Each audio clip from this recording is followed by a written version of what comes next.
ठीक है। ओम गुरुर्ब्रह्मा गुरुर्विष्णु गुरुर्देवो महेश्वरः गुरुर्साक्षात् परब्रह्म तस्मै श्री गुरुवे नमः। वसुदेवसुतं देवं कंसचाणूरमर्दनं देवकी परमानंदं कृष्णं वंदे जगद्गुरुम्।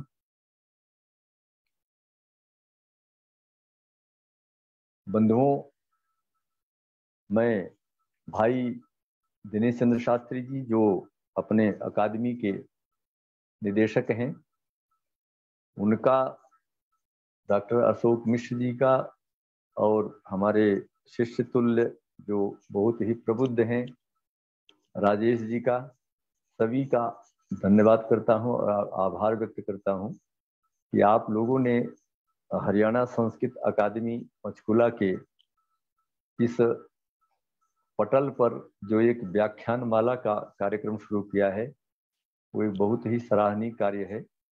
इस समय आपने 16 संस्कार जो गृह सूत्रों में हमारे जीवन के बहुत ही महत्वपूर्ण जिन संस्कारों का विवेचन हमारे आचार्यों ने किया हुआ है, आप चाहते हैं कि जन सामान्य इन चारों 16 प्रकार के अपने संस्कारों का ज्ञान प्राप्त करे।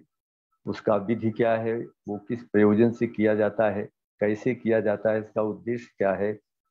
आज बहुत सारी ऐसी बातें हैं जो हमारे संभवतः अपने भाइयों को, बंधुओं को शास्त्रीय दृष्टि से ज्ञात नहीं है।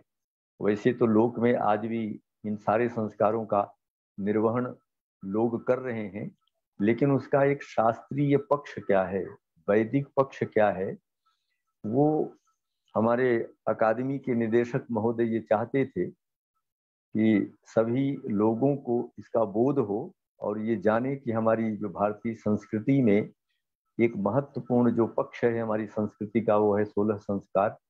इनसे मनुष्य का अथवा व्यक्ति का, जीव का क्या होता है।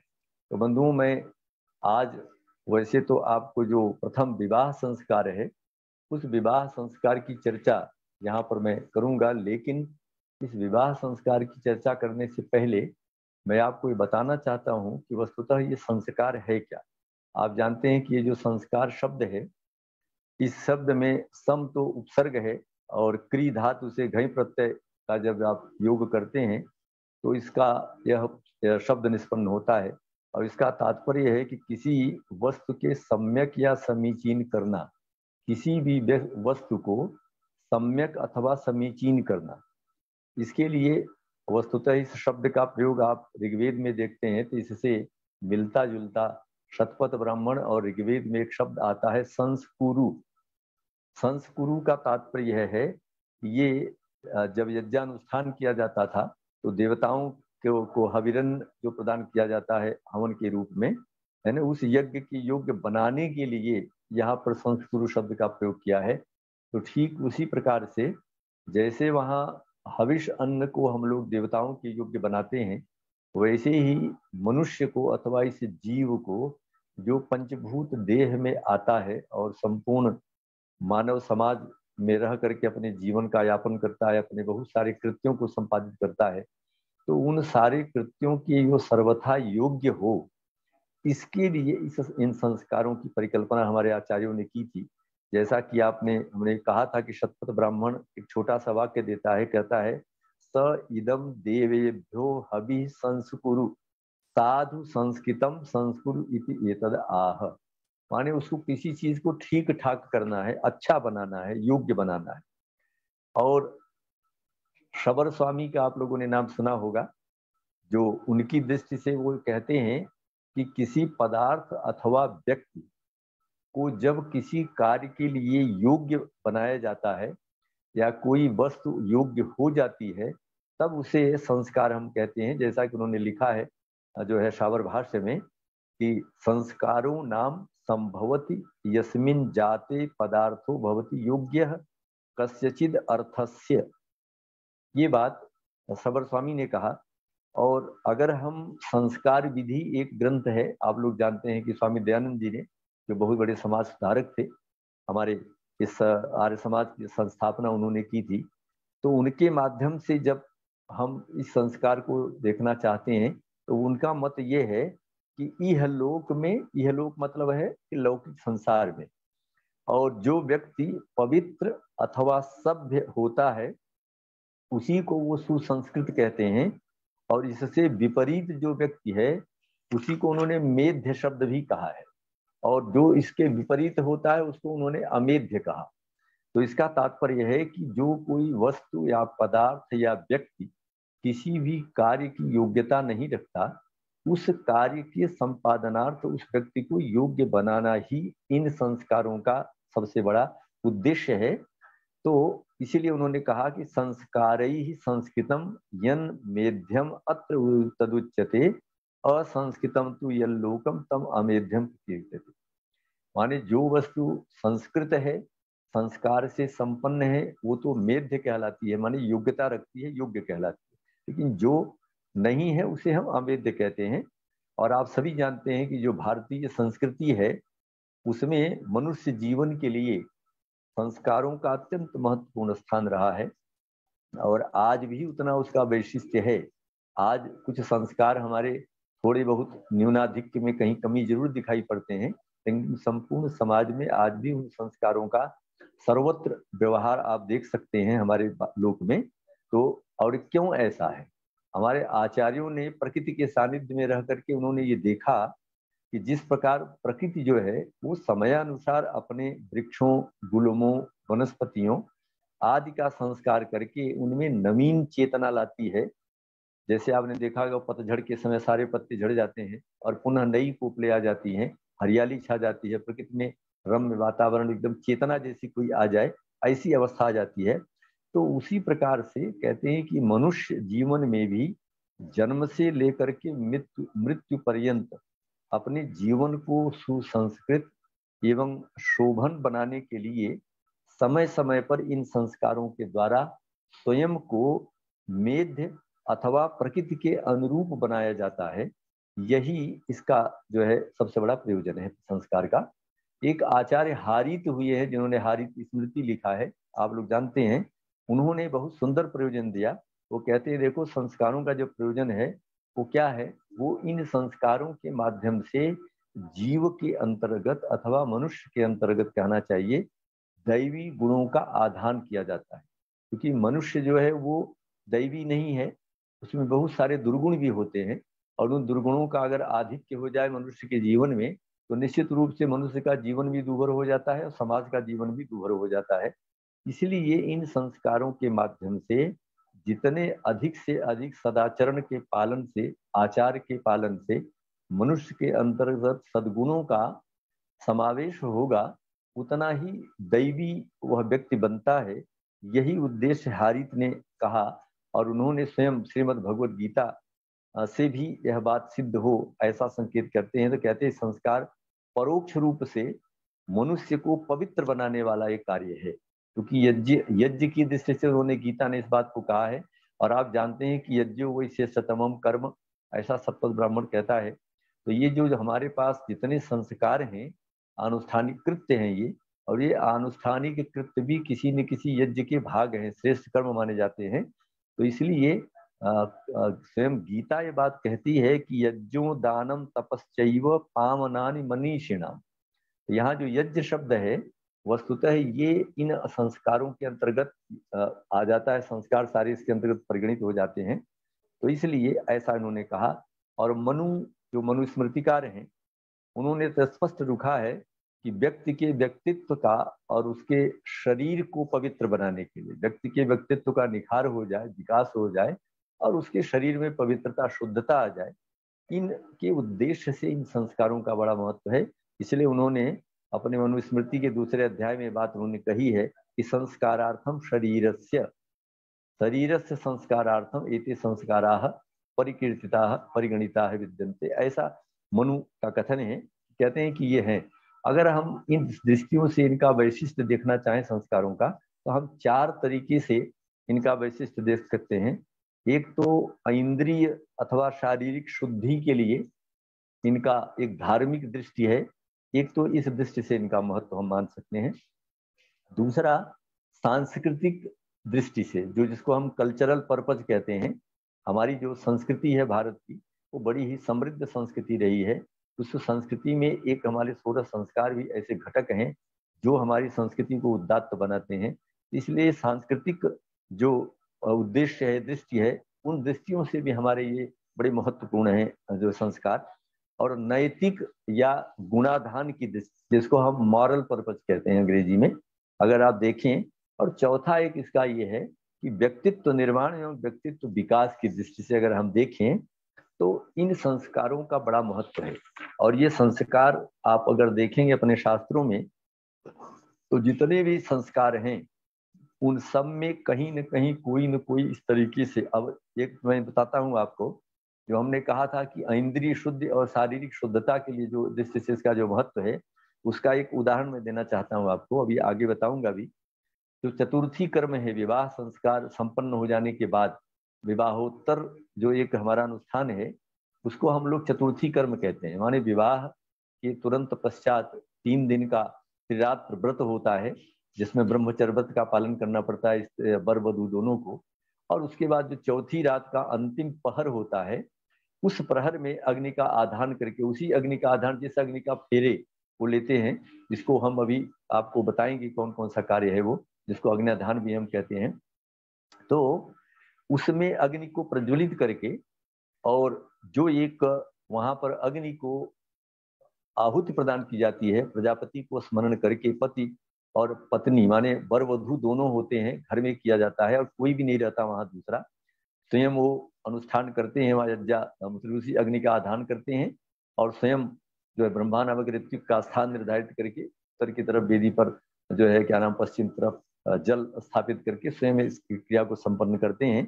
और वहां जो मंत्र का प्रयोग वो कर रहे हैं या किया गया है, उस मंत्र से इस बात का संकेत प्राप्त होता है कि यह पवित्रता की दृष्टि से इसका कितना, कहते हैं वो जो मंत्र है, अग्नि प्रायश्चित्तम त्वं देवानां प्रायश्चित रसी ब्राह्मणस्त्वानाथ कामा उपधावाम यासे पति पतिघ्नि तनुस्ताम एस्य नाशय स्वाहा।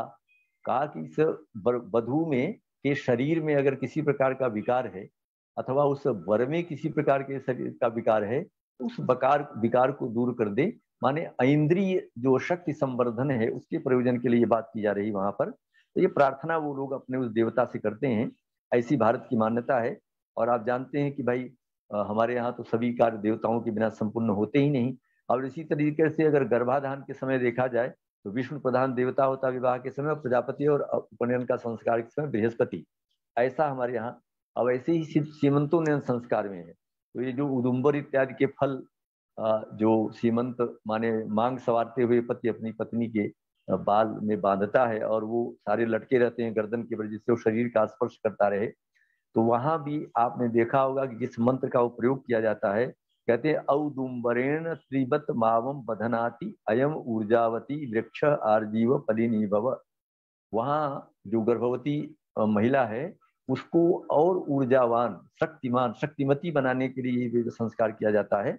और इसी तरीके से आपने देखा होगा कि विवाह संस्कार में जो सप्तपदी जब की जाती है, तो सप्तपदी के समय जिस मंत्र का प्रयोग हमारे आचार्य लोग मंत्र बोलते हैं वहां पर, वो आप देखिए तो प्रत्येक पद का उद्देश्य क्या है। तो वहां कहते हैं एक मिशे विष्णु स्वाम नयतु, माने विष्णु पहला जो क्या कहते हैं पद तुम्हारा जो बढ़ा रहे हैं सप्तपदी में, तो कहते हैं ईश के लिए, अन्न, ऊर्जे द्वे ऊर्जे, ऊर्जा माने शक्ति संवर्धन के लिए, त्रीणी रायस पोष धन के लिए, चत्वारी मयोभवाय सुख के लिए, पंचम पशुभ्य पशुओं के लिए, षड ऋतु माने जो ऋतुकाल आता है प्रत्येक मास में, और आगे संतानोत्पत्ति का कार्य जो होता है वो। ये जो मंत्र हैं, इन मंत्रों से भी इस बात का संकेत मिलता है कि ये जो इंद्रिय शक्ति संवर्धन के लिए हमारा यह संस्कारों का उद्देश्य है, वो आचार्यों ने इसीलिए ऐसा किया है, जिसका ये हमारे इन अनुष्ठानिक कृत्यों से भी पता लगता है। इसी तरीके से सांस्कृतिक अगर उद्देश्य देखना चाहें तो आप जानते हैं कि संस्कारों के माध्यम से मनुष्य का जो जीवन है वो उच्च धार्मिक भावना और जीवन की पवित्रता दोनों का आधान हो, इस उद्देश्य से जो है किया जाता है। और आपने देखा होगा कि जब गर्भवती महिलाएं होती हैं तो उस समय या उपनयन संस्कार के माध्यम से, अथवा जब जीव गर्भ में आता है उस समय, उसमें बीज या वीर संबंधी जो कोई दोष है, उस दोष को दूर करने के लिए कुछ अनुष्ठान कृत्य किए जाते हैं। ये संस्कार जो देखा है, तो उस समय भी जिन मंत्रों का प्रयोग करते हैं, गार्भैर होमई जात कर्म चौड़ मौजीन निबंधनई वैजिकम गार्भिकम चैन्यो द्विजानाम अवमृज्यते, ये ऋग्वेद का मंत्र है। माने उनका मत है कि संस्कार जो है वो वैदिक कर्मों के साथ संपन्न होना चाहिए। इसमें जो इहलोक है, जिसको हम सांसारिक संसार कहते हैं, और जो परलोक है, दोनों में पुण्य की प्राप्ति होनी चाहिए। ये सांस्कृतिक उद्देश्य है इस संस्कार का। जैसा कि स्वयं मनु ने इस बात का भी संकेत किया है मनुस्मृति में कि वैदिकई कर्मभिर पुण्यई निषेकादित द्विजन्मनान कार्य शरीर संस्कार पावन प्रेत्य चेहच। माने मरने के उपरांत, पहले तो इस लोक में रहते हुए मृत्यु पर्यंत, और मरने के उपरांत जो है परलोक में, जहाँ हम पुण्य मोक्ष की प्राप्ति की कल्पना करते हैं, वहां भी तो ऐसा मानते हैं कि जब मनु ऐसा मानते हैं कि जो जीव है जब उत्पन्न होता है तो वो अमेध्य होता है। बाद में जो इन संस्कारों के द्वारा, उपनयन इत्यादि संस्कारों के कारण जब उसको संस्कृत किया जाता है तब वो पवित्र बन जाता है। और इसीलिए जन्मना जायते शूद्र संस्कारा दुद्युच्यते, ऐसी पंक्ति मनु वहां स्वयं कहते हैं। तो ये जो बहुत सारे इस तरीके के हमारे पास उदाहरण मिलते हैं कि जन्मना ब्रह्मणो जे संस्कारे दुजुच्यते विद्या यादि विप्रत्वम श्रोत्रियस्य वीरेवच, ये मनु की पंक्ति है। तो इनसे भी हमारे संस्कारों के उद्देश्य का बोध हमें होता है। तो जीव स्वर्ग प्राप्ति, आप जानते हैं कि मनुष्य, भारतीय संस्कृति में मनुष्य का जो जीवन का सबसे बड़ा लक्ष्य है, पुरुषार्थ चतुष्टय की प्राप्ति के माध्यम से अपने जीवन के चरम लक्ष्य मोक्ष तक पहुंचने का काम। माने पुनः बार बार शरीर जीव को न प्राप्त हो, इसके बंधन से मुक्त करवाना ही इसका सबसे बड़ा प्रयोजन है। तो इसलिए उसी मार्ग पर चलने के लिए, मोक्ष की मार्ग प्रशस्त हो हमारा, मनुष्य जब अपने जीवन में सारे प्रकार की कृत्यों को शास्त्र विधि के तरीके से संपन्न कर लेता है, तभी वो मुक्ति का मार्ग की ओर प्रशस्त होता है। इसीलिए जो है क्या कहते हैं, अविद्या मृत्युम तीर्थवा विद्या अमृतम अश्नुते, ऐसा हमारी उपनिषदें कहती हैं। तो इसलिए स्वयं मेधातिथि एक आचार्य हुए हैं जिन्होंने लिखा कि नहीं कर्मभिर रेव केवल ही ब्रह्मत्व प्राप्ति। भाई सिर्फ कार्यों से ब्रह्मत्व की प्राप्ति नहीं होती, बल्कि प्रज्ञान कर्म समुच्चयात किल मोक्ष। भाई अगर हमें प्रज्ञान मिलेगा, प्रकृष्ट ज्ञान, कर्मों के संपादन करने के बाद प्रकृष्ट ज्ञान क्या है, जीव और परमात्मा का सानिध्य, साक्ष, अभेद की स्थिति, कहते हैं इससे मोक्ष की प्राप्ति होती है। और ये कैसे प्राप्ति होगी, तो आगे कहते हैं एतैस्तु संस्कृतः आत्मनोपासना स्वाधिक्रियते। इसीलिए इस उद्देश्य की पूर्ति के लिए मनुष्य इन संस्कारों के माध्यम से अपनी आत्मा को और अपनी देह दोनों को पवित्र बनाता है। ऐसा जो है क्या कहते हैं, मेधातिथि का मत है जो आचार्य हैं। और एक आचार्य हारित का नाम मैंने पहले लिया था, ये स्वयं बहुत बढ़िया बात कह रहे हैं। आपने कहा कि हारित क्या कहते हैं, कहते हैं कि जो संस्कारों का सबसे बड़ा फल क्या है, परिणाम क्या है, कि जिनसे जीव जो है ऋषित्व की प्राप्ति करता है इन संस्कारों के माध्यम से, और इनको करके दैवी गुणों का आधान करता है, और पवित्र आत्मा हो करके, आत्मा में जो 8 गुणों से युक्त होकर के स्वर्गलोक की प्राप्ति अथवा ब्रह्मत्व की प्राप्ति की जो चर्चा हमारे आचार्य लोग करते हैं, तो उसमें आत्मा में जब तक 8 गुणों का समावेश नहीं हो जाता तब तक वो ब्रह्म प्राप्ति के योग्य नहीं बनता। इसी बात को संकेत ये कहते हैं, संस्कारै संस्कृतः पूर्वोत्तरै अनुसंस्कृतः नित्यम अष्ट गुणैर युक्तो ब्राह्मणो ब्राह्म लौकिक ब्राह्मण पदम वापनोति यस्मान न च्यवते पुनः। जिससे ब्रह्मत्व की प्राप्ति हो जाए और पुनः उस जीव का पतन इस देह में ना हो, पुनः देह धारण ना करे। ऐसा ये उद्देश्य सांस्कृतिक दृष्टि से हमारा संस्कारों के महत्व के बारे में आचार्य लोग कहते हैं। इसी तरीके से नैतिक उद्देश्य अगर हम देखना चाहें तो इन संस्कारों का सबसे बड़ा प्रयोजन क्या है, वो है जीव में नाना सदाचरणों के पालन के माध्यम से, अर्थात सदाचारों का जब हम बार बार पालन करेंगे तो सद्गुणों का आधान अपने आप मनुष्य में आएगा, और उससे मनुष्य का जो जीवन है बड़ा उन्नत होगा, उदात्त बनेगा। और उसमें जो लोक मंगल के लिए, अपने मंगल के लिए और लोक मंगल के लिए भी नाना प्रकार के जो गुण हैं, जैसे कौन है, दया है, दान है, अहिंसा है, पवित्रता है, शांति है, सदाचार पालन की भावना है, निर्लोभता है, परोपकार है, ये जो सद्गुण हैं, इन सद्गुणों की प्राप्ति आसानी से हो जाती है। और सदाचारों के जब पालन में एक व्यक्ति की प्रवृत्ति बन जाती है, निरंतर वो सदाचार पालन में लगा रहेगा, तो उसकी प्रवृत्ति पैदा होती है इन संस्कारों के माध्यम से। अब इसीलिए प्रारंभिक जीवन से लेकर के और अंत पर्यंत तक कोई न कोई संस्कार जीव का जो जन्म से पहले, जन्म के उपरांत होता रहता है, ऐसा है। लेकिन चौथा जो इसका उद्देश्य है वो है व्यक्तित्व निर्माण और विकास में सबसे बड़ा कारण ये है। और मैं एक उदाहरण देता हूं इसमें। एक अंगिरा ऋषि हैं जो कि अथर्ववेद के प्रमुख ऋषि माने जाते हैं। उनका मत है कि संस्कार जो है चित्रकर्म की भांति होता है। बहुत सुंदर उन्होंने उदाहरण दिया है ये, और समझने लायक है बड़ा। बहुत मतलब कहना चाहिए कि इससे आसानी से हम संस्कार के महत्व को समझ सकते हैं। उनका क्या कहना है कि चित्रकर्म क्या है?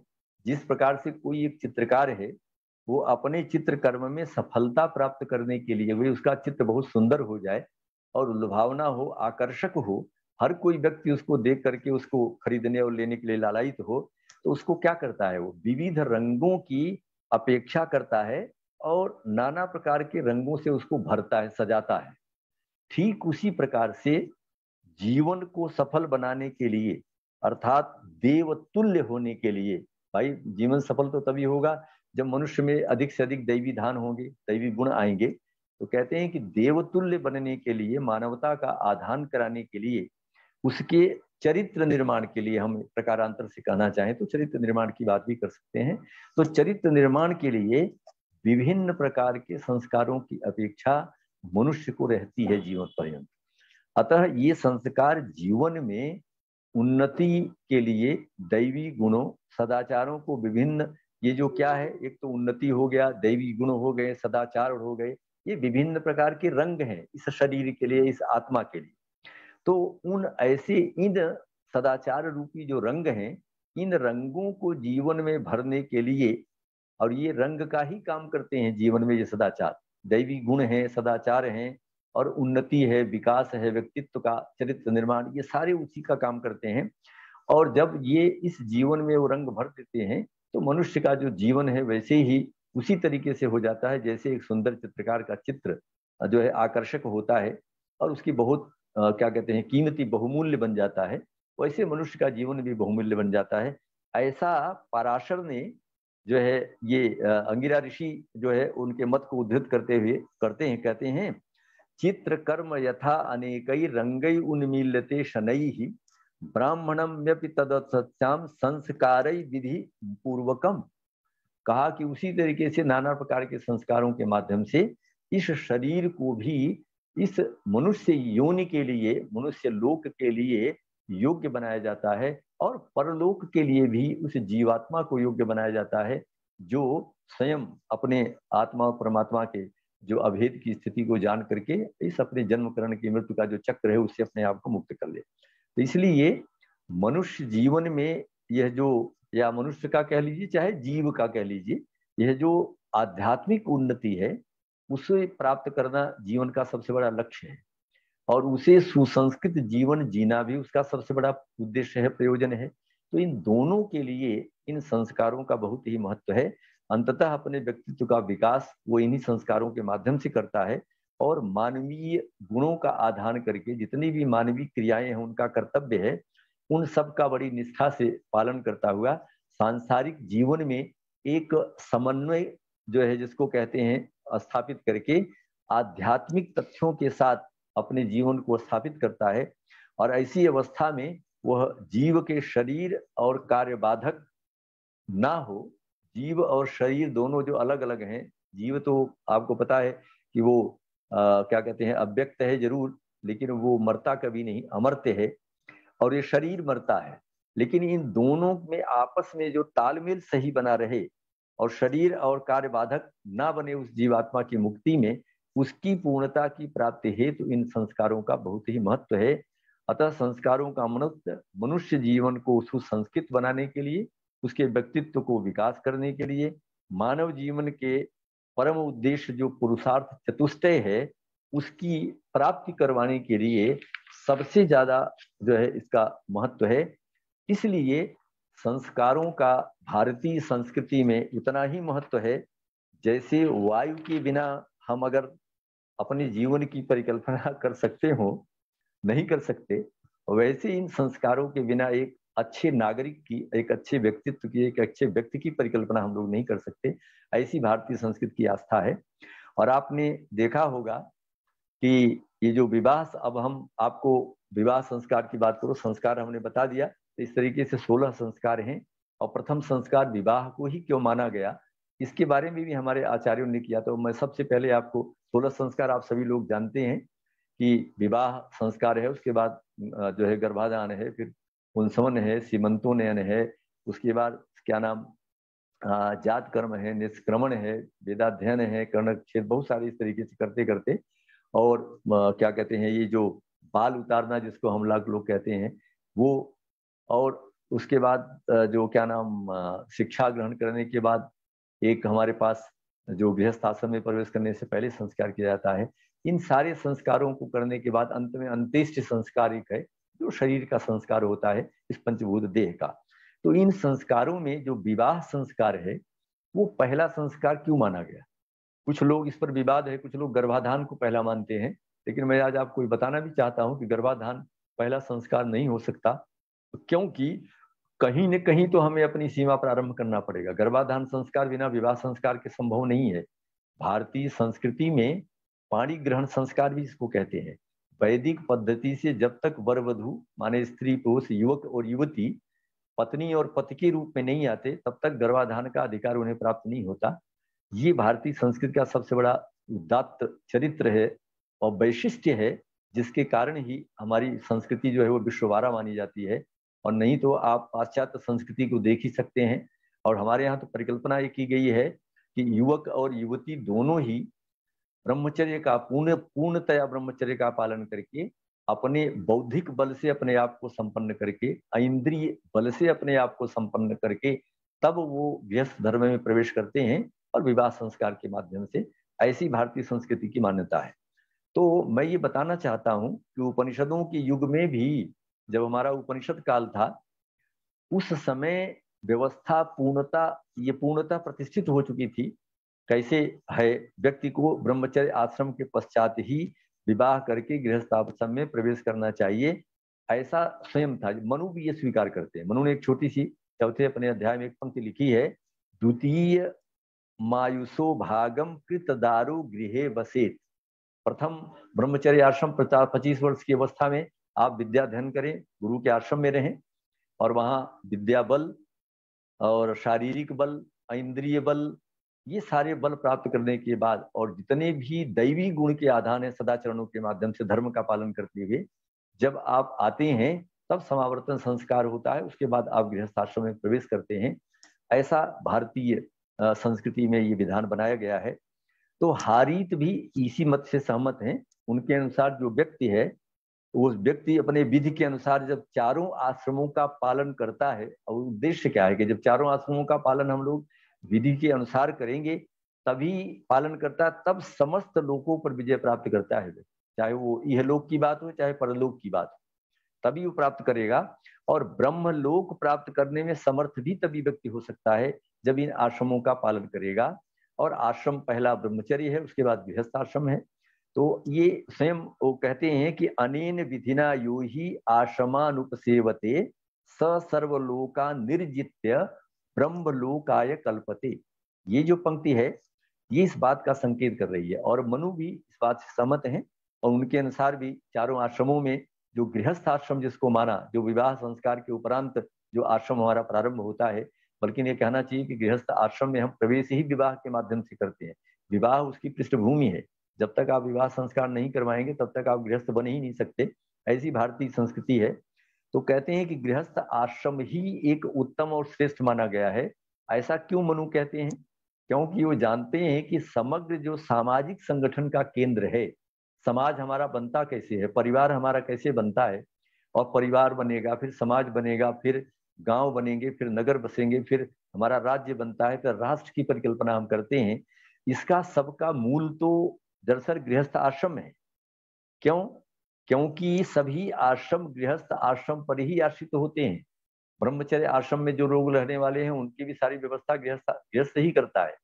वानप्रस्थ आश्रम में रहने वाला व्यक्ति भी गृहस्थ पर ही आधारित रहता है। और जो सन्यासी बनते हैं वो भी गृहस्थ आश्रम पर ही, मतलब गृहस्थ आश्रम में रहने वाले जो व्यक्ति हैं वही लोग तो उनके सारे व्यवस्था देते हैं। इसलिए और वो कहते हैं कैसे, तो एक बड़ा सुंदर उदाहरण दिया है मनु ने। कहते हैं जैसे समुद्र जीव अपने जीवन के लिए वायु पर आश्रित होते हैं, समग्र जीव, समुद्र नहीं बल्कि समग्र जीव, माने चाहे वो जितने भी जीव हैं जगत में, वो अपने जीवन को धारण करने के लिए वायु पर आश्रित हो। प्राणवायु अगर व्यक्ति में ना आए, जीव में ना आए, तो उसका जीवन संभव नहीं हो सकता। कहते हैं ठीक उसी प्रकार से गृहस्थ आश्रम पर ही ये सारे के सारे आश्रम आश्रित होते हैं। और वो लिखते हैं कि यथा वायु समाश्रित्य वर्तन्ते सर्व जंतवः तथा गृहस्थाश्रित्य वर्तन्ते सर्व आश्रमा। ये अतः गृहस्थ आश्रम में प्रवेश करने के लिए ये जो विवाह है, इसी की विवाह जो संस्कार है, इसी की परिकल्पना हमारे आचार्यों ने की थी। और विवाह किसको कहते हैं? विवाह में आप लोगों ने देखा होगा कि बी उपसर्ग है, वह धातु है, अण प्रत्यय करोगे तो विवाह शब्द बनता है। इसका तात्पर्य क्या है? माने विशिष्ट रूप रीति से, है ना, विधि विधान से किसी एक व्यक्ति को अथवा को वहन करना, ले जाना, स्वीकार करना, धारण करना, ये अर्थ इसका लिया जाता है। लेकिन हमारे आचार्यों ने अपनी संस्कृति की दृष्टि से इसका जो अर्थ किया है, उसका तात्पर्य जो निकाला है, अर्थ के बजाय कहना चाहिए, वो कहते हैं कि वस्तुतः ब्रह्मचर्य आश्रम में पूर्ण ब्रह्मचर्य व्रत द्वारा, पूर्ण कह रहे हैं, पूर्ण ब्रह्मचर्य व्रत के द्वारा विद्याबल, जैसा कि मैंने आपको पहले कहा था, विद्याबल और इंद्रिय बल प्राप्त कर सब प्रकार से शुभ कर्म स्वभाव में समान रूप वाले परस्पर प्रीति युक्त होकर संतानोत्पत्ति एवं अपने अपने वर्णाश्रम के अनुकूल उत्तम कर्म करने के लिए स्त्री पुरुष का जो संबंध होता है, उसे ही विवाह कहा जाता है। आप सोचिए, उन्होंने क्या कहा कि वस्तुतः पूर्ण ब्रह्मचर्य आश्रम का व्रत लेकर के उसको पालन करने के साथ विद्या बल और इंद्रिय बल प्राप्त करेगा, और इसके साथ साथ नाना प्रकार के जो शुभ कर्म हैं उनमें उसका आधान हो जाएगा। और दोनों का जब स्वभाव एक जैसा हो, परस्पर प्रीति युक्त होकर, ईर्ष्या द्वेष से मुक्त होकर सर्वथा संतानोत्पत्ति के लिए और अपने अपने वर्ण और आश्रम के धर्म का पालन करने के लिए जब दो आत्माओं का, स्त्री और पुरुष का मिलन होता है, इसी संबंध को विवाह हमारे आचार्यों ने माना है। और इसी को अगर हम दूसरे शब्दों में कहें तो दो जीवों का जो शारीरिक संबंध है, दो जीव की बात कर रहा हूं मैं, यहाँ ध्यान रखना, दो जीव माने दो आत्माओं जिसको आप लोग कहते हैं, दो आत्माओं का जो शारीरिक संबंध नहीं, यहाँ शारीरिक संबंध नहीं है, बल्कि हृदयों एवं आत्माओं का जो संबंध है उसे हम विवाह अथवा संस्कार कहते हैं, अथवा पाणी ग्रहण संस्कार कहते हैं। इसका पहला प्रयोजन क्या है? यही प्रयोजन है, क्या है? संतान उत्पत्ति, संतति उत्पन्न करना। और क्यों करना? जो प्रजापति है जिसने इस संपूर्ण सृष्टि का ताना बाना रचा है, तो प्रजापति के की जो संतान परंपरा है, अर्थात मानव सृष्टि परंपरा, वो मानव सृष्टि परंपरा को अक्षुण्य बनाए रखने के लिए, उसमें कहीं कोई व्यवधान न आए, है ना। और भी इसके दूसरे प्रयोजन हैं, लेकिन प्रथम प्रयोजन यही है। इसके लिए विवाह संस्कार की परिकल्पना की गई। और दूसरा प्रयोजन है जो दैवी कर्म है, देवों के लिए यज्ञानुष्ठान करने का जो धार्मिक कृत्य है, जो हमारी एक संस्कृति का बहुत बड़ा पक्ष ये भी है, उन अनुष्ठानों की सृष्टि में सहयोग करने के लिए भी इस विवाह संस्कार की बहुत आवश्यकता होती है। ऐसा क्यों है? क्योंकि आप जानते हैं कि हमारे शास्त्रों में ये विधान दिया गया है कि जो व्यक्ति अविवाहित है, जिसका विवाह विधि की रीति से नहीं संपन्न किया गया, वह किसी भी याज्ञिक अनुष्ठान को अथवा धार्मिक अनुष्ठान को संपन्न करने का अधिकारी नहीं माना गया है, वो अधिकारी ही नहीं होता। इसलिए तैतरीय ब्राह्मण, शतपथ ब्राह्मण इत्यादि में एक छोटी सी पंक्ति लिखा, कहा य अयज्ञियो वा एस यो अपत्नीक, जो व्यक्ति पत्नी से रहित है वो यज्ञ का अधिकारी नहीं हो सकता। और आप जानते हैं कि धार्मिक अनुष्ठान में आपने वाल्मीकि रामायण पढ़ा होगा, भगवान राम को भी माता सीता की जो है वो सोने की प्रतिमा बनवा करके उसमें प्राण प्रतिष्ठान करवा के तब अश्वमेध यज्ञ के लिए बैठाया गया था। ये कहानी सब आप जानते हैं। तो और ऐसा क्यों है? ऐसा क्यों है उसका भी कारण हमारे शास्त्र देते हैं। कहते हैं क्योंकि पत्नी पुरुष के शरीर का आधा भाग अर्धांगिनी कहलाती है, इसलिए इसलिए भारत की संस्कृति में जो अर्धनारीश्वर की परिकल्पना भगवान शिव और माता पार्वती के लिए की गई है बंधुओं, उसका उद्देश्य यही है। इसलिए वो कहते हैं वो कि अथो अर्धो वा हेस आत्मनो यत पत्नी, ये तैत्तिरीय ब्राह्मण की पंक्ति है। कहते हैं कि ये जो पुरुष है वो बिना पत्नी के अधूरा है, उसके शरीर की पूर्णता। और शरीर ऐसा क्यों कहा?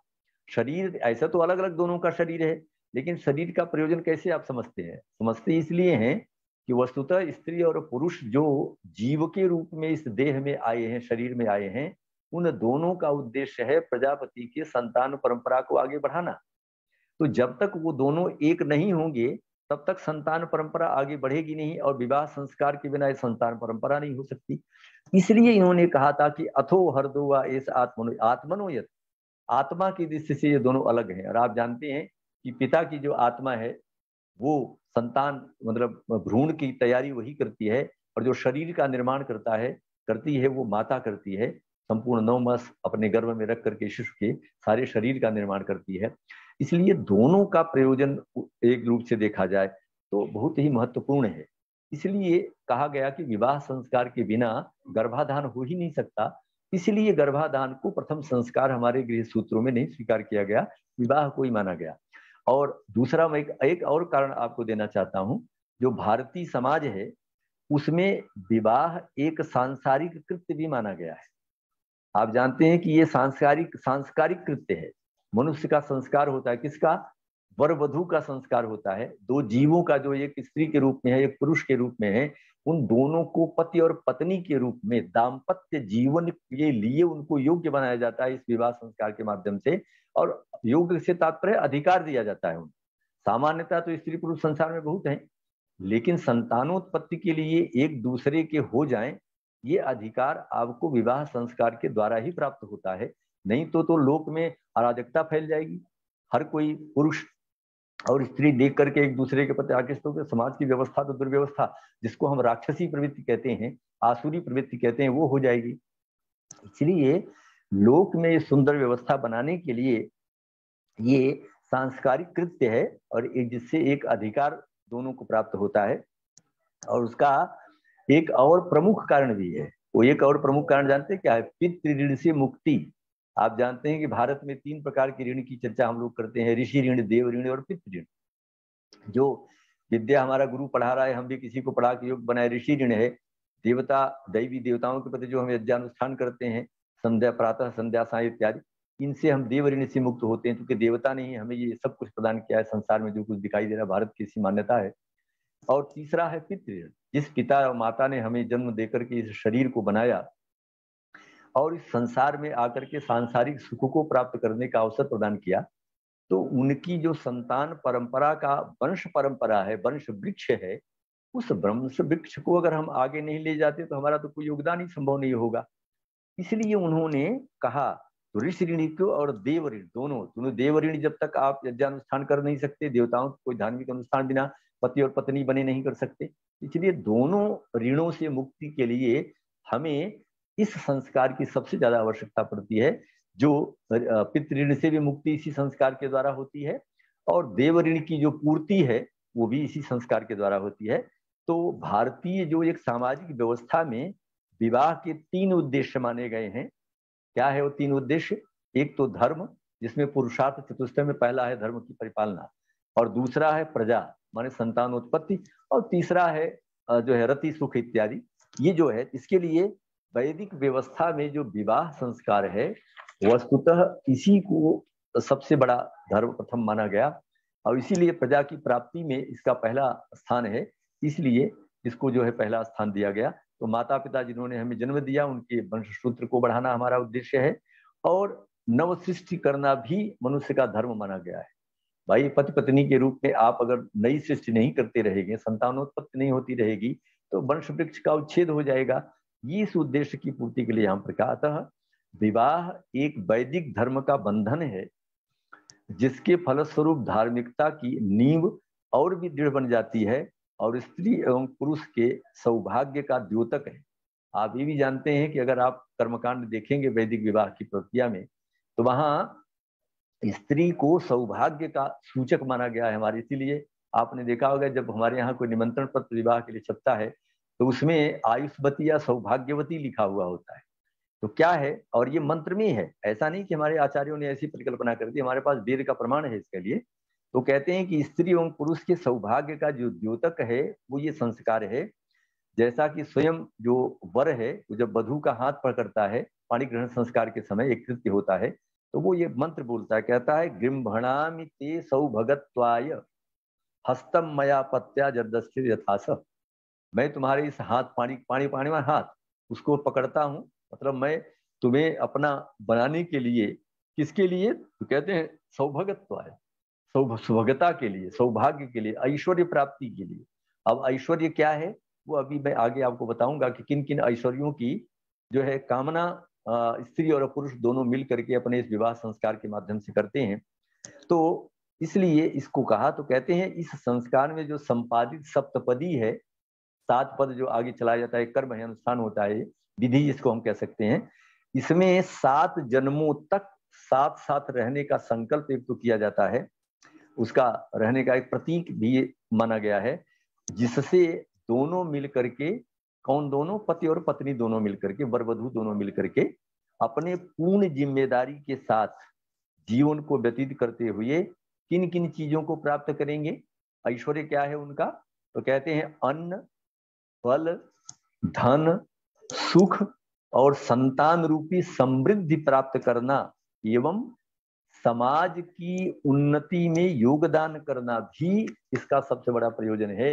ऐसा नहीं कि संतानोत्पत्ति पूर्ण करके आप मुक्त हो जाएंगे ना, इसमें और कैसे है, मैं आपको एक पंक्ति देता हूं, जैसा कि पारस्कर ने स्वयं लिखा है, कैसे लिखते हैं, कहते हैं एकाम ईसे द्वे ऊर्जे त्रीणि रायस पोषाय चत्वारि मयोभवाय पंच पशुभ्य षड ऋतुभ्य सखे सप्तपदा भव। ये पंक्ति है। तो पारस्कर गृह सूत्र के अनुसार अगर हम देखें तो जो विवाह का प्रयोजन है वो वर वधू का परस्पर आत्मिक रूप से एक दूसरे को आत्मसात करना है, एक दूसरे में मिल जाना है, क्योंकि जब तक एक दूसरे को मिलेंगे नहीं, वो अगले उनके दोनों के रक्त से, वीर्य से जो एक नए जीव की जन्म होता है, नए शरीर का जन्म होता है ना, जीव कहना चाहिए मुझे, शरीर कहना चाहिए, शरीर का जो जन्म होता है वो नहीं संभव हो सकता। इसलिए उन्होंने ऐसा कहा कि आत्मसात करना चाहिए, जैसा कि विवाह के समय पति द्वारा जो उच्चरित मंत्र है उसमें यह संकल्प किया जाता है। वो स्वयं कहता है अमो अहम अस्मि सा त्वम असि अमो अहम साम अहम अस्मि ऋक् त्वम देउर अहम अस्मि पृथ्वी त्वम तावेहि विवावहै सह प्रजाम प्रजन्यावहै पुत्रान विंध्यावहै बहून। ये जो मंत्र है पति कह रहा है ये पत्नी का, उस समय जब क्या कहते हैं विवाह संस्कार के समय, तो उसमें कहते कैसे कहते हैं, कहते जैसे मैं तुम्हें ग्रहण करता हूं, माने जब मैंने तुम्हें अपनी पत्नी के रूप में स्वीकार किया तो तुम भी मुझे अपने पति के रूप में, पालक के रूप में, संरक्षक के रूप में तुम्हें स्वीकार करना है, करने वाली बनो।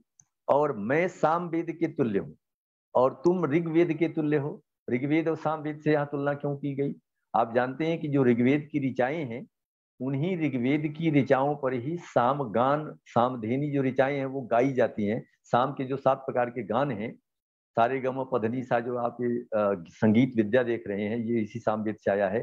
तो कहते हैं कि उन मंत्रों का जो साम गान के रूप में गान किया जाता है ना, तो वो वस्तुतः ऋग मंत्र हैं, लेकिन जब उस पर सामगान को आरोपित कर दिया जाता है तो वो सामवेद के मंत्र बन जाते हैं।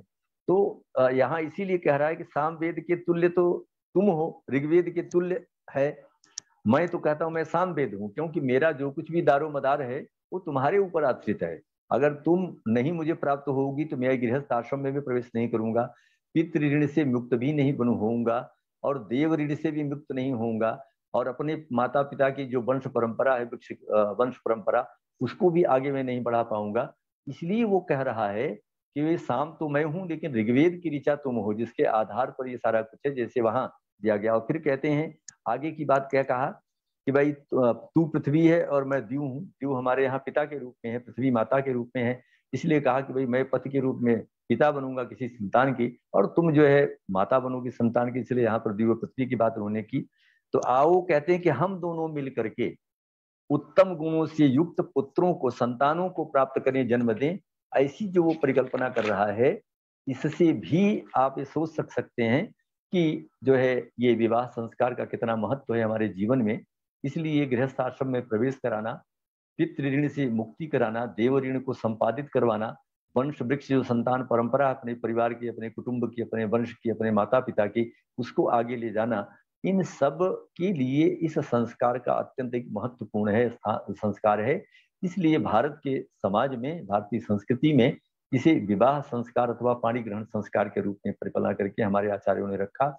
और इस इतनी विधियां इसमें संपन्न की जाती हैं कि वो आजीवन जरदृष्टि यथासह कहा, जरावस्था पर्यंत, जब हम दोनों बूढ़े हो जाएं तब तक एक दूसरे से अलग ना हो, एक दूसरे का प्रेम बना रहे, और हम उसी रूप में पति पत्नी के रूप में एक दूसरे के पूरक बन करके हम जो है इस जीवन यात्रा को पूर्ण करें।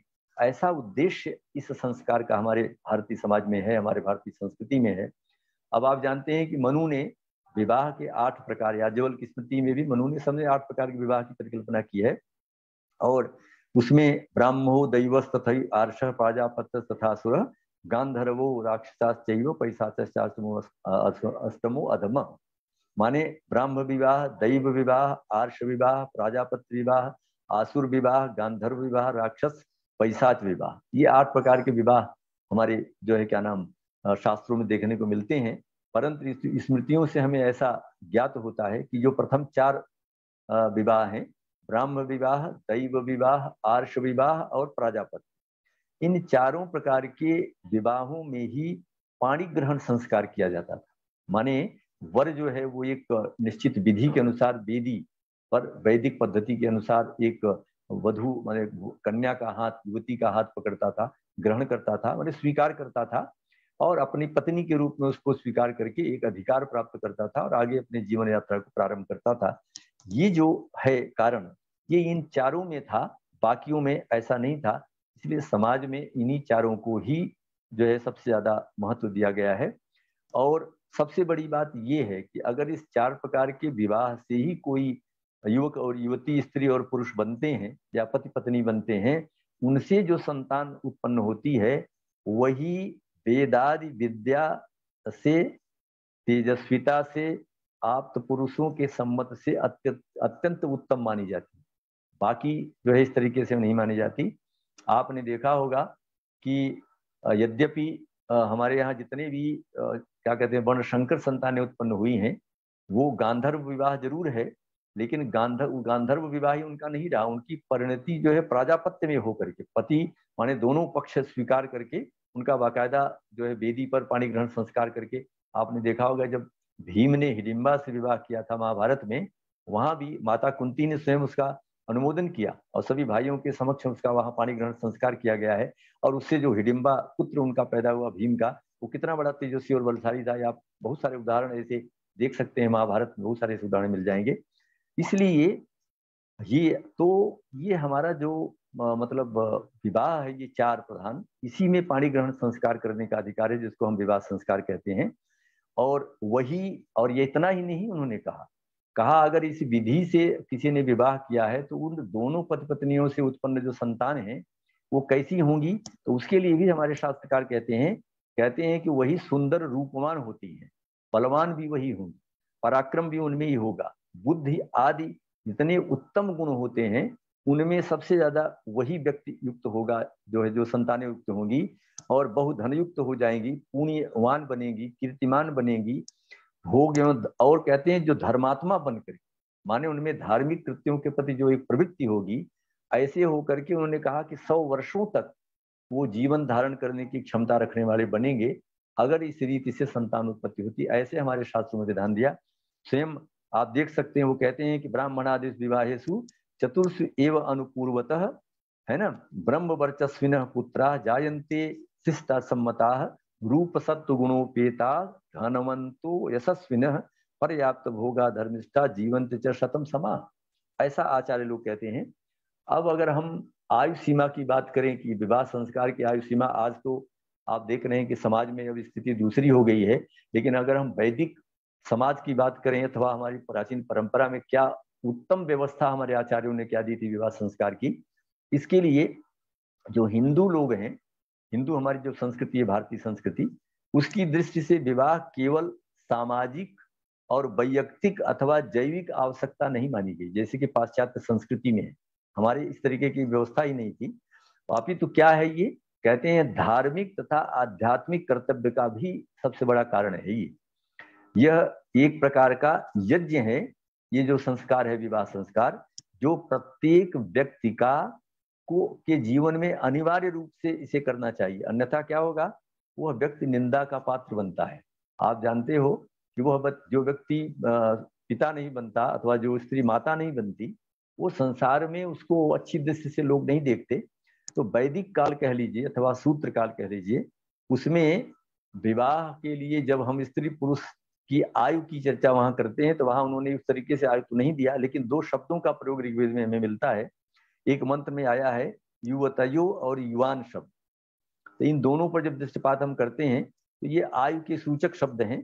और इस मंत्र में ये कहा गया है कि जो उत्तम ब्रह्मचर्य व्रत एवं सद विद्याओं से युक्त जो कन्याएं हैं, ध्यान दीजिएगा, ब्रह्मचर्य व्रत एवं सद विद्याओं से युक्त जो कन्याएं हैं, ये दोनों तब तक उनको प्राप्त होगी जब तक तो वो करीब 18-20 साल की अवस्था तक रहेंगी विद्यार्जन में, ब्रह्मचर्य पालन में, तभी तो वो ये सब कर पाएंगी। तो उसी प्रकार ब्रह्मचर्य और विद्या से परिपूर्ण और कहा शुभ लक्षण से युक्त जो युवा है ये पति को प्राप्त करें। कहा कि जो कन्याएं हैं, युवतियां हैं, वो अपने अनुरूप ब्रह्मचर्य पालन करने वाला विद्यावान गुणवान अच्छे शुभ लक्षणों से युक्त पति को प्राप्त करें। कैसे, एक उदाहरण दिया बहुत सुंदर हमारा ऋषि।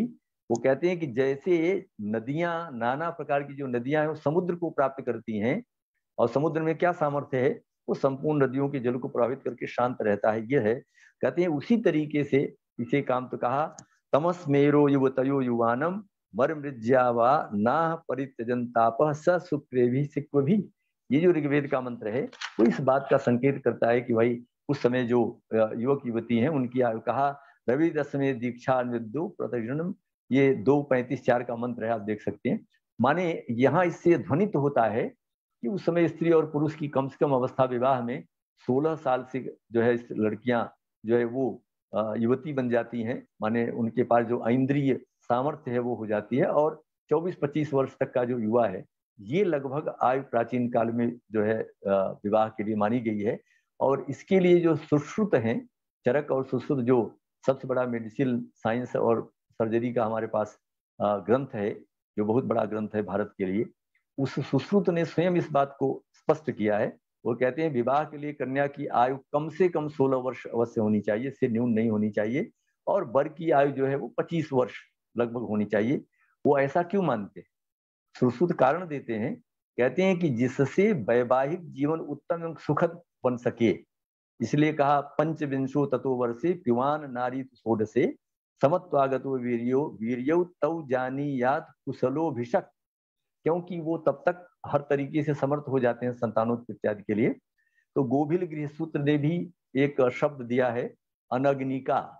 अनग्निका शब्द का अर्थ होता है प्राप्त यौवना। तो जब तक प्राप्त यौवना का तात्पर्य वही है कि 16, 17, 18 साल तक की हो जाए, तो इसलिए ये दिया। अच्छा, विवाह का जो समय है उसके लिए भी हमारे आचार्यों ने बहुत सुंदर, पारस्कर गृह सूत्र जो है इसका बहुत बहुत बड़ा प्रमाण है। वो कहते हैं कि जब उत्तरायण सूर्य जो है होना चाहिए और शुक्ल पक्ष का कोई भी शुभ दिन हो, उस समय कुमारी कन्या का पारिग्रहण करना चाहिए। और उसके अनुसार कहते हैं तदनुसार जो 3 उत्तरा आदि नक्षत्र हैं वो विवाह के लिए शुभ लक्षण माने गए। माने उत्तरा फाल्गुनी हस्त चित्रा ये 3, और उत्तरा आषाढ़ा श्रवण और घनिष्ठा ये 3, तथा उत्तरा भाद्रपद रेवती और अश्विनी ये 3, ये सारे 3 की जो युति हैं, ये एक तो शुभ लक्षण माने, शुभ समय माना गया विवाह के लिए। अथवा कहते हैं कि स्वाति नक्षत्र है, मृगशिरा नक्षत्र है और रोहिणी नक्षत्र है। इन नक्षत्रों में विवाह जो मंगलकारी मतलब माना गया है, ऐसा हमारे आचार्य लोग कहते हैं। आपूर्यमाण पक्षे पुण्याहे कुमार्याः पाणिं गृह्णीयात्, है ना, त्रिषु उत्तरादिषु स्वातौ मृगशिरा रोहिण्याम वा, ऐसा पारस्कर गृह सूत्र है। अब ये जो विवाह के अनुष्ठानिक कृत्य हैं, मैं उनका संकेत जल्दी से आपके पास कर देता हूं। आप सबसे पहले जो है विधि क्या है इसका, तो विधि ये है कि आवश्यक होम सबसे पहले करना पड़ता है वर वधू को। तो विवाह के समय जो अग्नि स्थापित की जाती है और अग्नि में स्थापित करके जो होम इत्यादि किया जाता है उसी को हम आवसत्य होम कहते हैं। तो और इस अग्नि को कभी भी बुझने नहीं दिया जाता, प्रज्वलित रहता है जीवन में।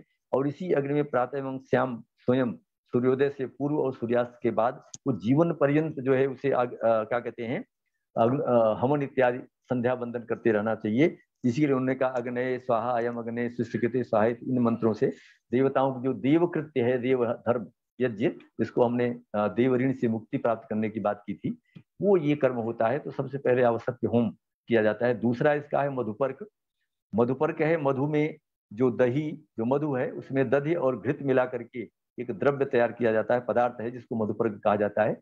एक कांसे के पात्र में रखा जाता है और इस मधुपर्क को कन्या का जो पिता है, जब वर का आगमन होता है वेदी पर अपने विवाह संस्कार के लिए, तो वहां उसे देता है खाने के लिए।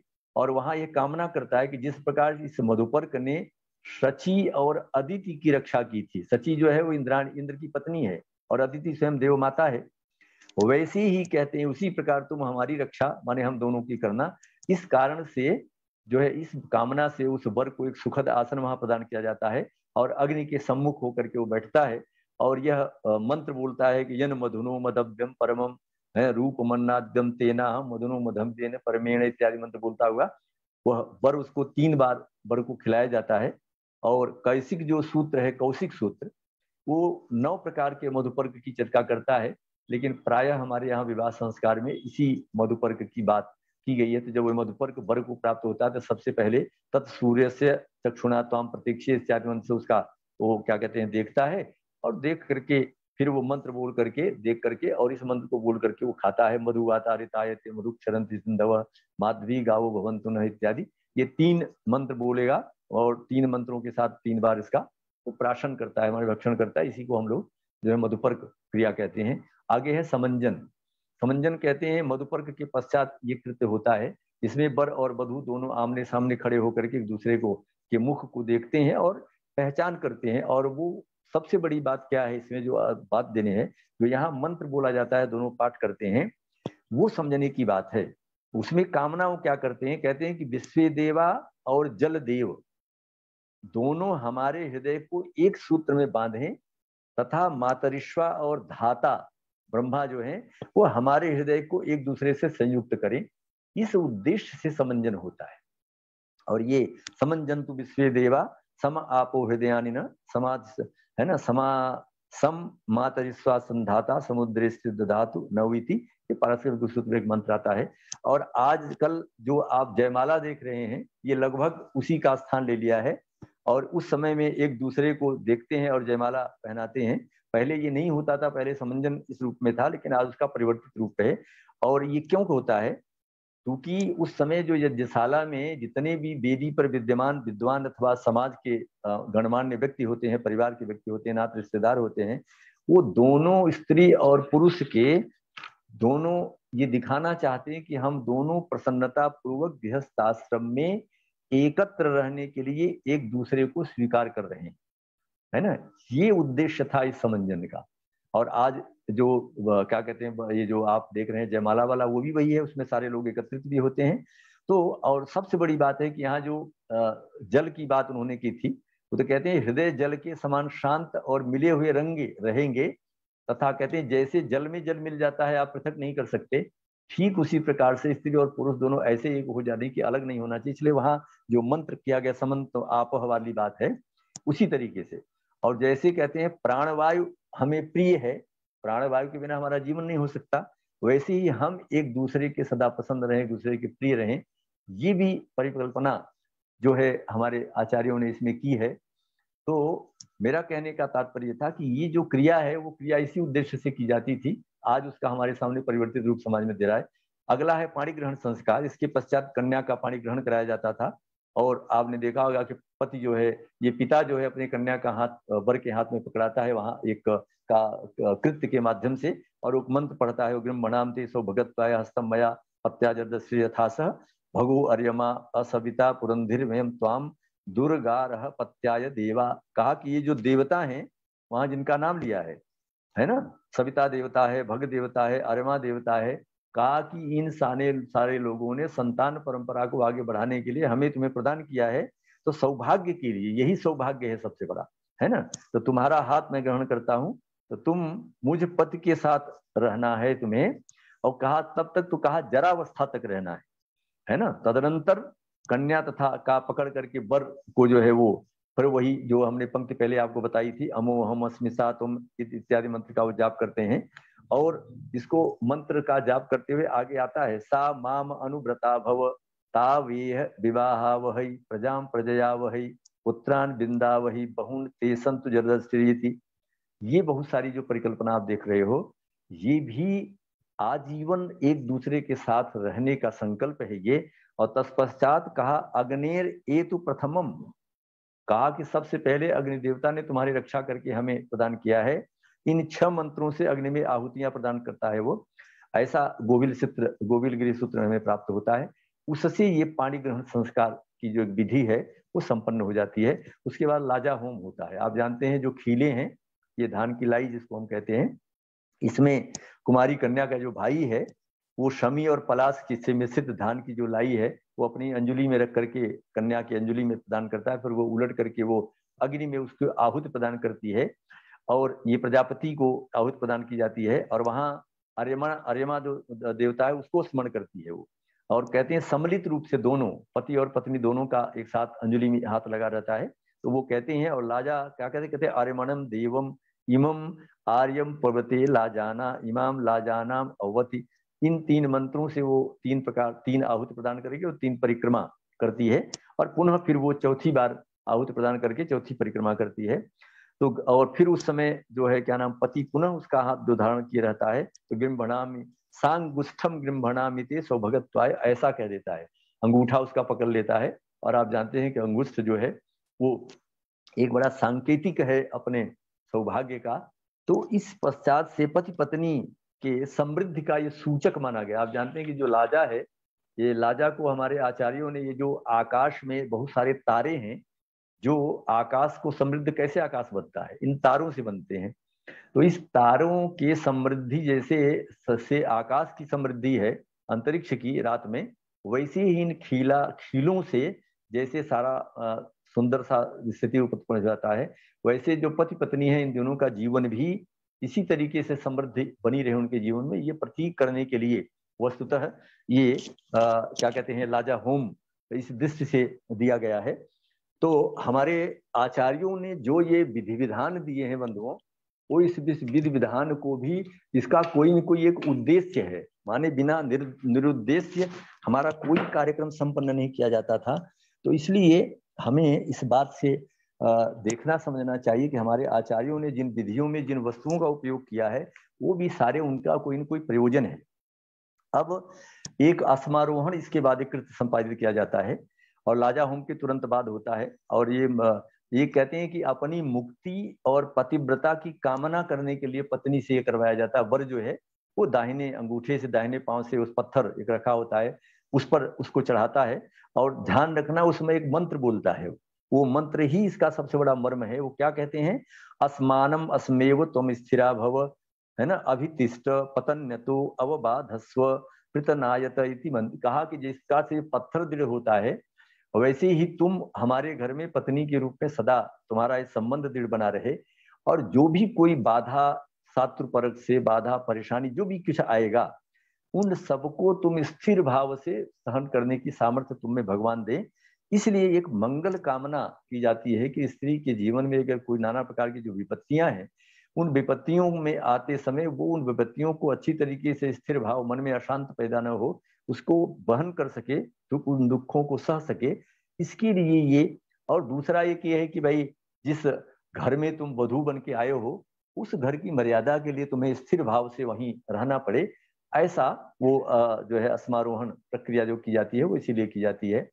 और ऐसा ही हुआ था क्योंकि इंद्राणी जो इंद्र की पत्नी बनी थी उसमें भी यही संकल्प किया था कि मैं दृढ़ रूप से तुम्हारी पत्नी के रूप में रहूंगी। तो यही परंपरा भारत में आज भी चली आ रही है। और उस समय आपने देखा होगा ध्रुव दर्शन इत्यादि की भी प्रक्रियाएं करवाते हैं। जैसे ध्रुव जो है उत्तर दिशा में स्थिर रूप से रहता है, वैसे ये कल्पना की जाती है कि ये पति पत्नी दोनों अपने जीवन में पति और पत्नी के रूप में स्थिर रहे, अथवा पत्नी जो है वो अपने ससुराल में आकर के अपने पति के घर में जो है अपनी मर्यादाओं का पालन करते हुए वहां स्थिर रहे। ये कामना इस अस्मारोहण क्रिया के माध्यम से इसका प्रतीक है ये। इसके बाद सप्तपदी होता है जो बहुत महत्वपूर्ण होता है विवाह का, क्योंकि सप्तपदी के बिना विवाह संपन्न माना ही नहीं जाता। अगर किसी व्यक्ति का सप्तपदी ना हो तो इसका मतलब विवाह हुआ ही नहीं, विवाह टूट सकता है। तो अस्मारोहण के तुरंत पश्चात सप्तपदी का विधान किया जाता है और ये उत्तर दिशा की ओर जो है वो 7 कदम वर जो है वधू के साथ चलता है, वो चलवाता है उससे। और 7 पग चलाने का जो सूत्रकारों ने उद्देश्य दिया है बंधुओं, हमने पीछे बताया भी था, ये है जीवन का सबसे बड़ा मर्म जो समझने लायक है कि कैसे माने ये 7 कदम जीवन को सुखमय बनाने के लिए आवश्यक जितनी सामग्री और वस्तु भावना बातें आवश्यक हैं उनका स्मरण यहाँ पर दिलाती है, उनके सूचक हैं ये। और वो कहता है कि प्रथम पद अन्न के लिए वो चलती है कि भाई हमारे घर में किसी अन्न की कमी ना हो। द्वितीय बल के लिए, सब प्रकार का इंद्रिय बल जो है वो हमें प्राप्त होता रहे। तृतीय धन की पुष्टि के लिए, धन समृद्धि उसके घर में बनी रहे। चौथी सब प्रकार की सुख, दैहिक दैविक भौतिक जो 3 प्रकार के ताप हैं उनसे हमें न भोगना पड़े, सुख के ही सुख रहे। और पंचम जो है पशु समृद्धि, प्राचीन काल में पशु धन सबसे बड़ा धन माना जाता था, इसलिए उन्होंने कहा कि पशु की समृद्धि रहे। और छठा जो है ऋतुओं की समृद्धि, माने आप जानते हैं कि प्रत्येक ऋतुकाल के बाद जो है वो संतानोत्पत्ति के लिए योग होती है स्त्री, इसलिए उसमें कहीं कोई विकार उत्पन्न न हो, इसलिए ऐसे माना। अथवा छठा पद 6 प्रकार की जो ऋतुएं हैं, माने जो हमारे यहाँ नाना प्रकार की 6 प्रकार की ऋतुएं होती है, इससे भी बहुत सारे आचार्यों ने मन किया कि जैसे इस संपूर्ण सृष्टि में एक वर्ष में संवत्सर जो होता है प्रजापति का नाम है, तो संवत्सर में 6 प्रकार की ऋतुएं आती हैं। ठीक उसी प्रकार से हमारे जीवन में भी सदैव जो है एक कहना चाहिए क्रम बना रहना चाहिए और कभी जो है एक जैसा ना रहे, इसलिए ये सारी चीज दिया। दूसरा तो संतानोत्पत्ति की स्थिति के लिए ये बात भी दी गई हमारे आचार्यों ने, कहावतों ने।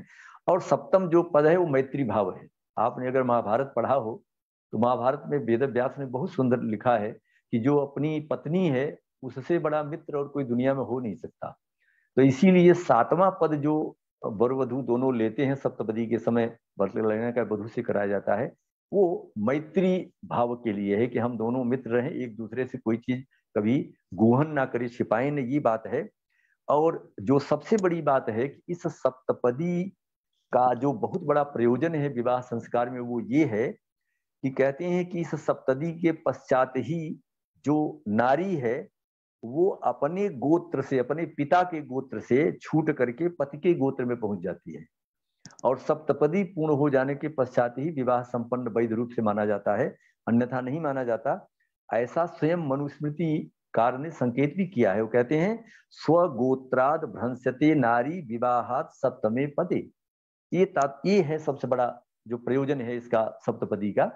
और उसके पश्चात जो है वो मूर्धाभिषेक है, जो कि सप्तपदी के ठीक पश्चात हो जाता है। माने उस समय जो स्त्री है उसका मन अशांत होता है, तो उसको शांत करने के लिए जो जल जो है वो शीतल उसका गुण है, तो उसके मस्तक पर अभिषेचन किया जाता है। जितने भी वहाँ बड़े सम्मान्य लोग होते हैं, पुरोहित होते हैं और बड़े घर के लोग होते हैं, तो वो कहते हैं पवित्र करते हैं, कहते हैं आपो हिष्ठा इति मंत्र इत्यादि से। तो मूर्धाभिषेक करने का तात्पर्य यहाँ यही है, उसकी कामना वो करता है कि जैसे जल हमारे हृदय में स्थित होकर के हमें शक्ति और ऊर्जा प्रदान करता है, उसी तरीके से हमारी रक्षा करता रहे। तो ये पारस्कर ने विशेष रूप से ये बात लिखी है। उन्होंने कहा इस बात से कि भाई के अनुसार जल का जो कल्याणकारक माना जाता है, जल चूंकि तो अधिक शांत भी होता है, शांत गुणकारक है ये। तो कहते हैं कि ये जल औषधि की भांति काम करता है उस समय, और ये मंत्र में भी इस बात का संकेत किया है। तो इसलिए वधू का मन स्थिर हो जाए, शांत हो जाए, क्योंकि अपने पिता का परिवार छोड़कर वो दूसरे परिवार में जा रही है, तो उसे आश्वस्त किया जाता है वहां दोनों पक्षों से कि भाई तुम अपने स्थिर चित्त से उस घर में जाओ और तुम्हें किसी प्रकार की चिंता नहीं करनी चाहिए, हम सब तुम्हारे साथ हैं। तो ये इस प्रकार का एक भावना और एक उसको विश्वास दिलाया जाता है व्यक्ति को जो दूसरे परिवार में सम्मिलित होने जा रही है। तो ये हमारे विवाह के जो अनुष्ठान है, जो मैंने आपको ये इतने 7-8 प्रकार की जो बताई क्रियाएं, मूर्धाभिषेक तक की 7 क्रियाएं हैं, अनुष्ठान है ये 7 प्रकार के, इनसे हमारा जो है विवाह कर्म जो है संपन्न हो जाता है। और उसके पश्चात विवाहोत्तर कर्म भी कुछ हैं जो करने पड़ते हैं। उसमें एक तो दक्षिणा है, जो आचार्य इत्यादि इस कर्म में जुड़ते हैं उनको दक्षिणा प्रदान की जाती है। दूसरा वरगृह प्रस्थान है, वधू का जो है क्या नाम वो वहां से विदाई होती है, वो अपने पति के घर जिसको वरगृह कहते हैं, वहां पर उसका प्रस्थान होता है। बड़े मांगलिक रीत के द्वारा उसका स्वागत करते हैं वहां लोग, जिसको हम लोग गृह प्रपादन कहते हैं, गृह प्रवेश। जब वधू का प्रवेश होता है अपने ससुराल में, वो भी बड़ा एक सुंदर धूमधाम से हमारे भारतीय संस्कृति में किया जाता है, आपने देखा होगा। और उसके बाद इसमें एक विधि और भी है, विवाह के समय ध्रुव दर्शन अथवा सूर्य दर्शन जो है वो कराया जाता है। और ध्रुव दर्शन के बारे में मैंने आपको बताया था कि वो स्थिर अस्थैर्य का बोधक है। और सूर्य स्वयं प्रजापति है, अगर दिन में शादी हो रही है तो ध्रुव दिखाई नहीं पड़ेंगे, उस समय सूर्य का दर्शन करना चाहिए, क्योंकि सूर्य भी अपनी धुरी पर स्थिर रहते हैं और संपूर्ण सृष्टि का संचालन वहीं से करते रहते हैं। इसलिए जो गृहस्थ के केंद्र में आती है वो ये विवाह संस्कार के बाद हमारी स्त्री महिलाएं पत्नियां आती हैं, माताएं आती हैं। इसलिए वो वहीं उसी तरीके से ध्रुव और सूर्य की भांति स्थिर होकर के उस वंश का कल्याण मंगल करती रहे। इस उद्देश्य से इस तरीके की भावनाएं हमारे आचार्यों ने की है और इस तरीके की परंपरा रखी है। और उसके बाद फिर उसे त्रिरात्र व्रत किया जाता है, माने 3 रात तक दोनों ब्रह्मचर्य का पालन करते हैं, भूमि पर शयन करते हैं, अम्ल से खट्टी उट्टी कोई चीज वो नहीं खाते, उनको खाना भी नहीं चाहिए। और आजकल तो आप देख रहे हैं लोग हनीमून मनाने जा रहे हैं, पता नहीं क्या क्या प्रक्रिया आ गई, लेकिन है ये वही प्रकारांतर से आज हमारे देश में है। उस समय इसका रूप इस रूप में था, आज समय के साथ परिवर्तित होकर के इस रूप में आया। तो त्रिरात व्रत के बाद जो चौथी रात आती थी उसी को हम लोग चतुर्थी कर्म कहते हैं। ये अस्थाली पाक जो है पकाया जाता है, जिसको हम खीर कहते हैं, और पका करके आज्य भाग की 2 आहुति प्रजापति और कहना चाहिए अग्नि को प्रदान की जाती है, क्योंकि अग्नि ही गार्हपत्य जो अग्नि है वही हमारे इस जीवन का सबसे बड़ा देवता माना गया है, जिसको हम प्रजापति भी कह सकते हैं, प्रजा की संतान उत्पत्ति कराता है। तो उसे जो है क्या नाम प्रदान करने के पश्चात तब इस खीर को वधू को खिलाया जाता है, और वो पति ही ये कर्म करता है। और इस कर्म के समय स्वयं पति पत्नी ही दोनों रहते हैं। और ये चौथी रात के अंतिम पहर में किया जाता है, उसी अग्नि का आधान करके, जिस अग्नि के सामने आपने फेरे लिए थे, जो आपके इस विवाह संस्कार का साक्षी है, उसी की स्थापना करके करना जाता है। और वहां जो सबसे बड़ा एक मंत्र है करते हैं, याते पतिग्नि साहस जीती, है ना, मंत्र से कहा कि भाई जो पतिग्नि माने मतलब जो हमारी इस स्त्री में किसी प्रकार का कोई दोष हो, जो पति का हानिकारक हो, अथवा और कोई दोष किसी ने कर दिया हो, मान लो कई बार होता भी है, लोग बहुत सारे जादू टोने भी होते हैं, तो इस संस्कार के माध्यम से उसमें अगर कोई इस तरीके का कोई है भी कोई दोष, रोग, विकार इत्यादि, वो सब नष्ट हो जाता है। इस उद्देश्य से ये चतुर्थी कर्म किया जाता है। और चतुर्थ रात के अंतिम पहर में, जैसा कि मैंने कहा, वैवाहिक अग्नि की स्थापना करके दोनों कृत्य करते हैं। तो बंधुओं, इस उद्देश्य से हमारा ये विवाह संस्कार है। और आपने देखा कि इसमें जितने 8-9 प्रकार के कृत्य विवाह के समय और विवाहोत्तर जो 6 प्रकार के कृत्य हैं किए जाते हैं, ये सारे हमारे जीवन में मंगलादायक हैं, हमारा जीवन कितना बढ़िया सुत्तम हो, इस उद्देश्य से ये कर्म जो है वो किया जाता है। और हमारा यही विवाह संस्कार है। और इस संस्कार का कितना जीवन में महत्व है, ये खुशियों का भी दिन है, अब सौभाग्य का भी दिन है, बरकत बहु हर तरीके से देखा जाए तो जीवन को समृद्ध बनाने में इस संस्कार का थोड़ा महत्वपूर्ण है। और इसके संस्कार के बिना बाकी किसी संस्कार की जो है आवश्यकता ही नहीं पड़ती और उसका बल ही नहीं पड़ता। इसलिए गृहस्थ धर्म में प्रवेश करने का जो सबसे बड़ा हमारे पास संस्कार है वो है विवाह संस्कार। इसलिए जीवन इसी से चलता है, जीवन के मूल में ये संस्कार है। इसलिए हमारे आचार्यों ने नाना प्रकार के इन प्रतीकों के माध्यम से और लोक में प्रकृति में जिस तरीके से जहां जहां जो चीजें हैं उनको लेकर के इस संस्कार के कृत्यों के साथ जोड़कर हमें अपने इस संस्कार की परिकल्पना की। हम समझते हैं कि आज भी भारत में इस प्रकार से संस्कार का परिपालन हो रही है। तो मैं इन्हीं शब्दों के साथ, समय बहुत हो गया मुझे लगता है, तो मैं चाहता हूं कि मैं अपने वाणी को विराम देता हूं। और मैं ये आशा करता हूं कि आप सब लोग जो भी इस कार्यक्रम से जुड़े हैं, आप लोगों ने इस विवाह संस्कार के बारे में जो भी बातें हो सकती हैं शास्त्रीय दृष्टि से, उन सब को अच्छी तरीके से सुन लिया, समझ लिया। और आपको अब इस विवाह संस्कार के बारे में कोई शंका नहीं होनी चाहिए। ये भारत की एक बहुत बड़ी उदात्त परिकल्पना है। आज भी आप देख रहे हो कि इस विदेश के लोग पति पत्नी जो बन चुके हैं वो भी भारत में आकर पुनः इस विवाह संस्कार में बंधते हैं और इस पद्धति से पुनः अपना विवाह करते हैं। ये यही उद्देश्य है जो उन पाश्चात्य संस्कृति में रहने वाले लोगों को भी हमारा ये संस्कार आकर्षित कर रहा है। लोगों को आप जयपुर में देखिए और बहुत सारे ऐसी जगह हैं जहां इस तरीके के कार्यक्रम हो रहे हैं। तो बंधुओं, इन्हीं शब्दों के साथ मैं पुनः क्षमा याचना पूर्वक, क्योंकि ये विषय बहुत लंबा था लेकिन समय ज्यादा लगा, इसके लिए मैं क्षमा चाहता हूँ। लेकिन मैं चाहता था कि ये संस्कार सांगोपांग आपको मिल जाए, जिससे आप जब भी कभी जानना चाहें इसके बारे में तो सुन समझ करके इसका जो शास्त्रीय पक्ष है, वैदिक पक्ष है, उसको आप जान लें।